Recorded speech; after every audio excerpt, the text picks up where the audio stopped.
Today we are back with another community member gameplay review. Now, first things first, as always, if you want the opportunity to have your gameplay reviewed, make sure you check the pinned comment down below. There's a link to join my Discord as well as instructions on how to submit your gameplay.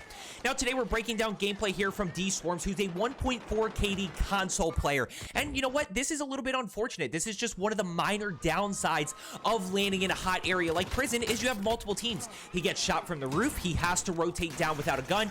He ends up running into another enemy. There's not a whole lot you can do there. And look, this could even happen to you if you don't land hot. If another team just happens to land there, it's not that big of a deal. He's going to self-revive and then go ahead and keep pushing. Like I said, 1.4 KD console player, and there's a lot that everybody can learn from him. There's a few things that I'd like to see him improve on. He's going to end up going down right here, and then we're going to go ahead and cut to when he's back alive. So we just cut right there. We skip the respawn timer. Now, in terms of things he does well, he anticipates really well. He executes well.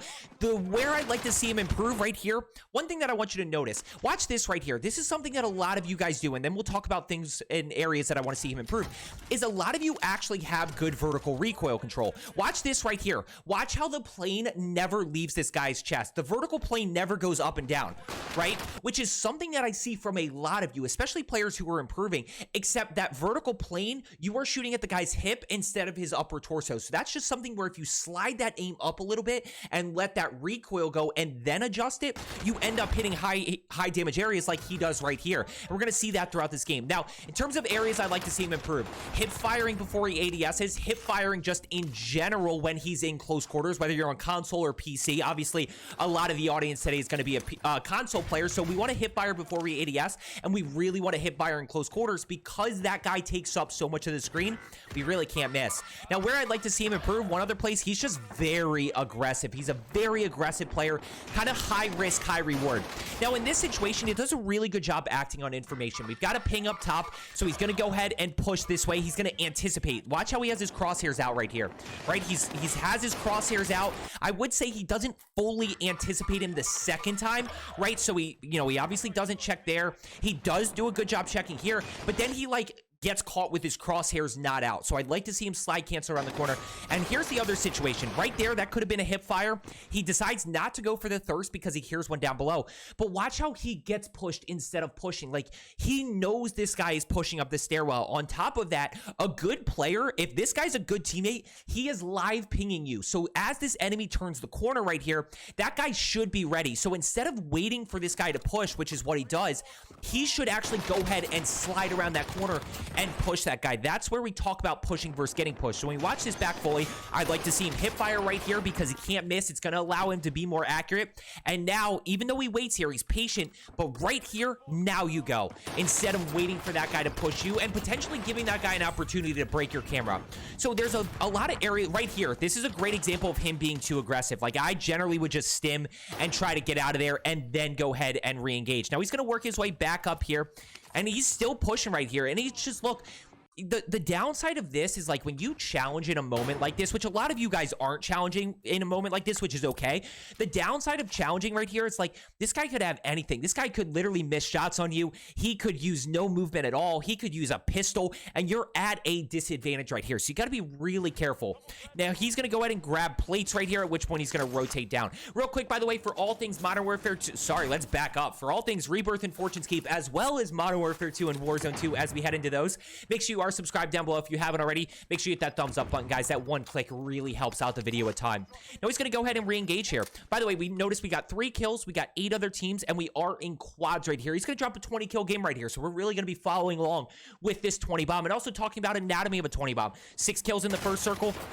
This guy, really good challenge right here. I do like this one, and we'll pull back and talk about why. Look, this is one of those where, as I always say, aggressive players always re-challenge, and you kind of are prepared for that. So he was re-challenging himself. He also knows that he has teammates. He's kind of caught in a weird spot. I wouldn't call that a last chance re-challenge. It's a little bit of an aggressive play, but he has his teammates with him, so he can capitalize on that. He picks up 1 kill right there on the second enemy while his teammates get the first guy right there. So I'm okay with that play. Overall, let's keep rolling here. It's going to drop 26 kills in the first circle for a 20 bomb, 6 kills in the second circle, or 12 by the end of the second circle. Then you've got 4 kills in third circle, 4 kills in endgame. Once again, we're going to notice a really good play right here. Watch the centering around the corner. He does a good job of anticipating, especially on console, where it's crucial for you to anticipate. He's able to get that down, focuses on that second enemy. That guy gives up, and now watch him challenge. Look, he's just anticipating. He's doing a really good job here of focusing on that next enemy, figuring out where he actually is, and that guy actually ended up going down right there. 5 kills, 7 other teams right here. Good job acting on minimap information. He hears the shots fired. He goes ahead. He turns towards the minimap. And right in this moment, we don't have a ton of info, right? We don't have a ton.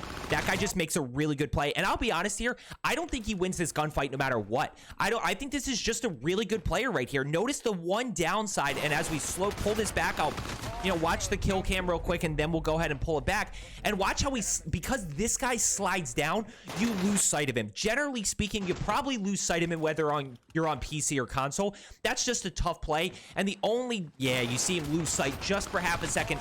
That enemy's able to slide, drop shot, makes himself a really tough target to hit. And that guy creates the window that he needs to take out D-Swarms here. Overall, we've got a good start so far. Even though he has died twice, I think he's died twice, maybe gone down once, whatever it is, he's still on good pace. He's at 5 kills. He's going to pick up kill number 6 here on that sweat. Watch the reach out.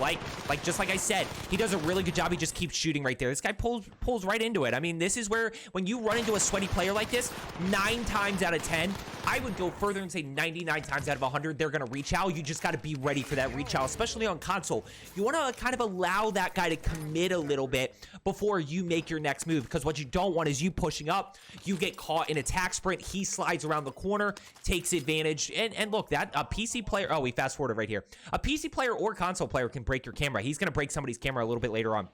Now, I want to talk about a little bit of a teammate dynamic here as well. Notice the vertical plane here. I haven't watched this, by the way. I haven't watched this all the way through. I've watched bits and pieces, but we're kind of going through this together.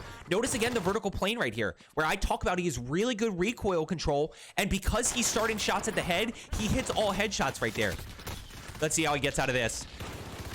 Good job re-challenging, and his teammates with him. Yeah, really good job re-challenging there. Playing a little bit patient, especially knowing that he has his teammate. Now, 1.4 KD, he can start to split a little bit. You can see that he can handle his own a little bit, but there are times where he does need his teammate. I think that's the situation where a lot of you are in. Now, he's going to go ahead and challenge right here, and there's 2 moments that I want to talk about when it comes to being a good teammate and kind of that team dynamic. Now, right here, he's going to end up pushing across. This is a moment that I did want to highlight here that when I was just clicking through is he's going to end up pushing over here, and he gets caught in a weird spot. He's going to break that guy, and now he's going to push. And when he ends up pushing, he sees 1 down, and he pushes this very aggressively, not kind of thinking he's going to be there. So first and foremost, we need to be doing these short, choppy slide cancels so that our crosshairs are out right in this moment when we're anticipating him to be playing the heady. But on top of that, he ends up calming to his teammate that he's a bullet, which, he technically was broken, and he's calming to his teammates to push, but in this moment, you kind of went down on your, you pushed that, and you're in a tough spot, and you're also out in the open, so you can't just go push this, push this, push this. They kind of have to play for themselves a little bit, and that goes roles reverse as well. If your swarms and your teammates go down, you got to be smart about when you actually challenge, because you don't want to be over aggressive and be put in a spot where now you're caught out in the open, you get fried, and now you end up getting wiped. Now, right here, he plays this very aggressively as a console player. Obviously, right there, he sees where this guy's pushing. He doesn't connect on any shots, and then he ends up putting himself in this close quarter scenario, right? This over here to my right behind my camera, that is the guy, and we got another one right here. So this is where I talk about when you're pushing, you got to be strategic, or else that's what ends up happening. And now all of a sudden he's scrambling here. He's thinking about re-challenging. He's got to get in here to plate up. He's using audio to listen to footsteps. When you're plating, by the way, I still have not 100% confirmed this, but I'm pretty sure that you no longer make noise when you're plating, or it's very hard to hear you plating up. So when you stop, you do 2 things. First of all, you take away your enemy's audio so they don't know where you went. And second, it allows you to hear other enemies. So are they pushing? Are they, running away? Are they getting closer to me? Are they pushing left? Or are they pushing right? All these things that allow you to make that next decision, which you end up hearing this guy in a second. Now, right here, he's in a good spot. He's trying to re-engage. Notice, really good job here. As soon as he's plated, he pushes out. He's not in a good spot. As soon as he's replated and reloaded, he pushes out, and now he's re-engaged in this fight, trying to figure out where this guy is. So really good job right there. Something I really want you to work on is as soon as you're plated, re-engage somehow. You know, start thinking about where people are again. Challenges around the corner. Really good job of using movement right there. Now, he's going to be aggressive right here again. You know, he's just going to challenge. And look, he gets away with it there.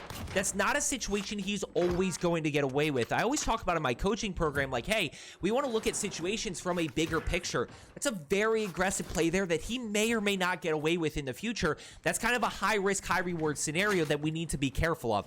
Really good job of not over-rezzing his teammate right here. He grabs plates, he plates up, now he goes for the res. But at that point, it's a little too late. And you know what? It's okay for your teammate to die there. You got to think of the bigger picture here with the team dynamic. Now, once again, this is the scenario I would love to see him. I would love to see him hipfire, especially because he has the hipfire MP7. You know, this is just, it's an easy decision to go, I'm not even going to worry about ADSing. If he has like a little bit of a, maybe take the Armaguerra, right? Not the best hipfire option, but you can still connect shots, or maybe even has an AR.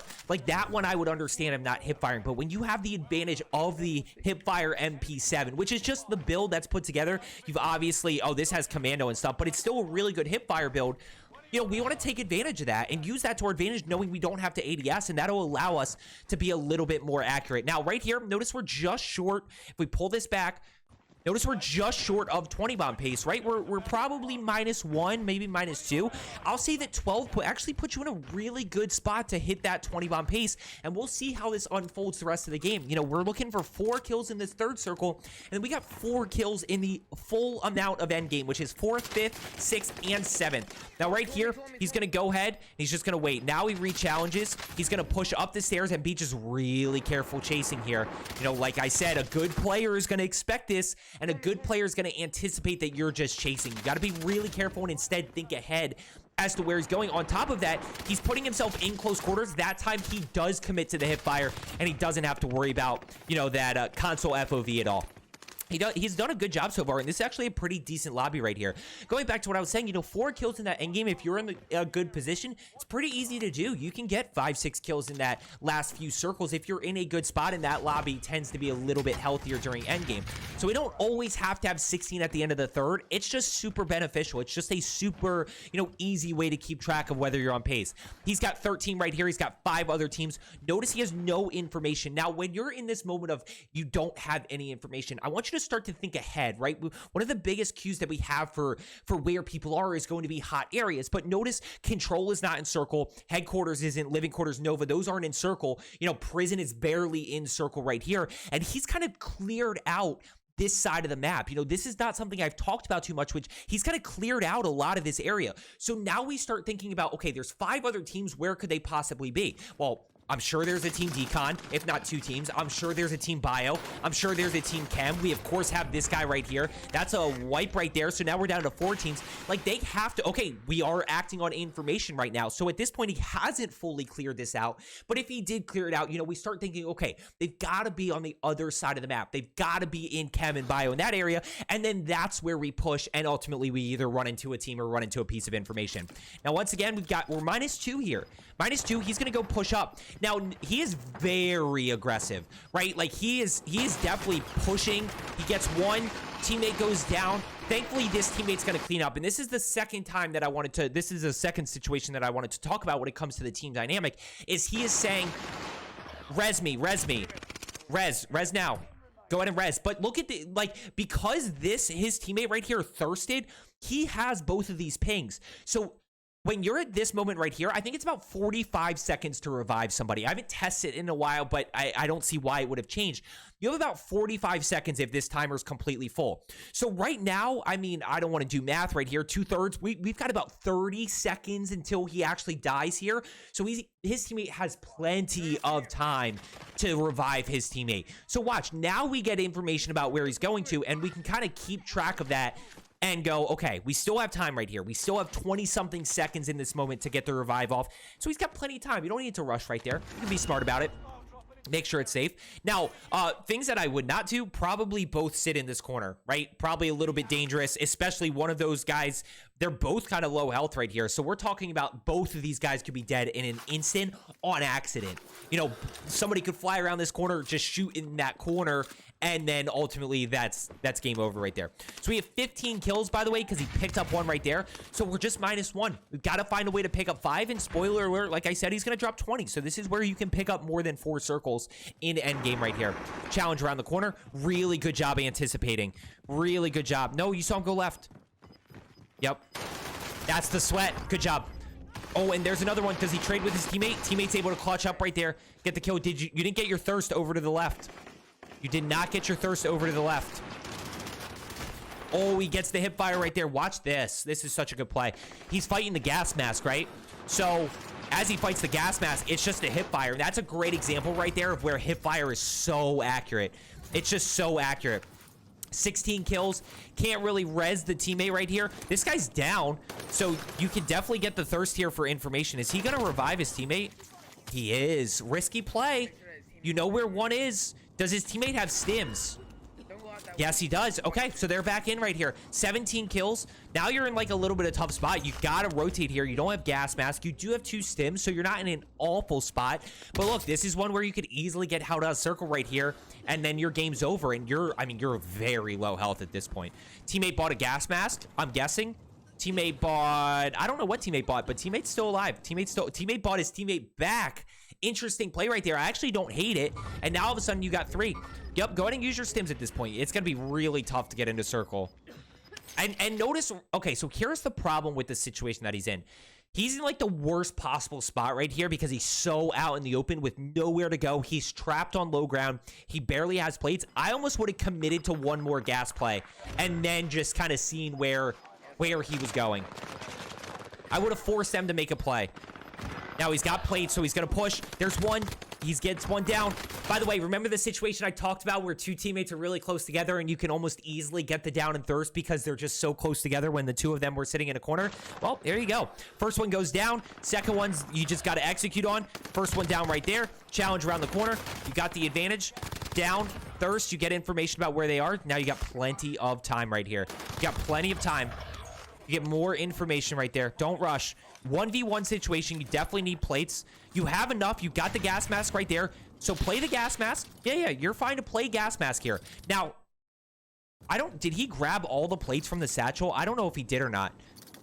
But he's going to make a move right here. And I'll tell you exactly. I'm pretty sure he makes this move right here in a second where he pops the redeploy balloon down. He should pop redeploy because I caught a bit of the end. Now, here's my issue with not popping the redeploy here. You should pop the redeploy while you have the gas. So in this moment, like I put gas mask on, I'm popping the redeploy balloon immediately and rotating into circle. You know, by waiting, you're just putting yourself in a very risky scenario. And again, a good player can shoot you out of the sky even though you're redeploying and you don't have plates. So your plates are smoked. You've got stims, so you're at least okay there. But you should be rotating a lot earlier and thinking about getting into circle earlier so that you can put yourself in that power position. And at the end of the day, you should throw your redeploy down. Oh, he's going to keep going. Yeah, I mean, he's in a really tough spot here. He should wait one more. Yup, there you go. Now you go. He should be able to get top prison here. So once he gets top prison, now it's a little bit of a regain right here. This is a really good end game, by the way. He plays patient. Notice he hasn't panicked just yet. This is a tough end game right here, but he hasn't panicked. He's just playing patient. And at some point, because he's low plates, it's going to come down to him just making a move. As I always say, guys, the window that you need to get a down and thirst is very small. We could do that through movement. We could do that through anticipation. The ideal world is do a combination of both. Use your movement to you know, take less damage, to break a camera. You make sure you're anticipating, and then you just got to hit shots. One more kill and I got a 20. Yeah, well, he goes, one more kill and I got a 20. Notice how he's just kind of clutched up here end game. Where is this last guy? We don't know yet. We don't know yet, and you gotta rotate this. Gotta rotate this. Now look, now circle collapses, right? So once you get to 8th circle, circle collapses, and now he hears him. Watch the anticipation. Yup, I love this play so much. I just love it. He's got to make a move right here. You know, this is kind of your last chance opportunity. You don't want to overcommit to plating, and like, you don't want to die while plating up or because you were plating. So go ahead and pop stim. Watch this, how he uses movement. He anticipates right there. Look, that quick. That quick. He's broken in front of him, right? This Violet Rose Kid is broken. D-Swarms has the advantage right here. So now it's on him just to finish it off. Just like that. Watch how quick he gains the advantage back. Watch how quick this guy goes from having plates to being broken because of the TTK. It's not long. It's not long. And he does a really good job of moving back to his right to continue to make his enemy miss, taking less damage, allowing him to get that win. Or, I mean, clutch up the last guy, get that last kill, get the 20 bomb, clutch the dub. So I hope you found today's video helpful. As I always say, let's get better today, and I will see you tomorrow.